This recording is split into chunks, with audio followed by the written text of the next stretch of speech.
Part 5. Atmospheric River Event 1. Randy was coming back around slowly, but he hoped he was first. He couldn't see or hear anything, and he didn't know if he was alone. His feet seemed to be floating, not quite able to find the ground. If he focused, he could feel his body sink through his chair, then through the floor, which would become the ceiling, and then the chair all over again.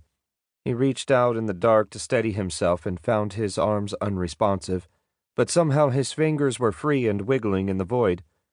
He didn't panic, as this sinking feeling was no longer unfamiliar, having only grown worse since his recent video store adventures. He'd gotten used to the wobble of his head, and he could always catch it before it leaned toward a shoulder, or worse, left a room without him.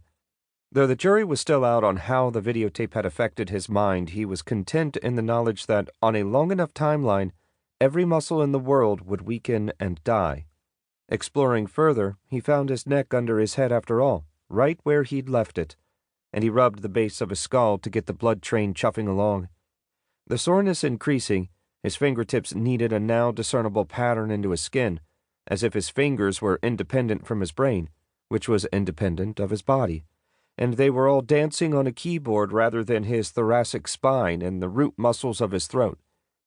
Behind his eyes he could see the results of this typing into limbo, materializing first as a rain of oozing cherry cordials, then erupting and reforming as numbers, letters, and eventually a series of increasingly alarming results on the Ask a Nurse website.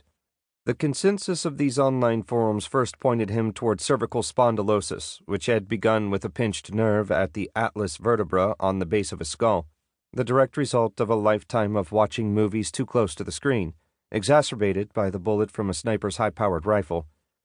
His painful self-massage intensified as he scrolled down on this list of results, fingers dancing between his optic nerve and his occipital lobe to highlight the requisite brain cancer, helpfully followed by all the cancers, and then his intergalactic search engine was redirected to Facebook somehow, where the hearts and smileys flew at his face like cheerful bullets, and his body...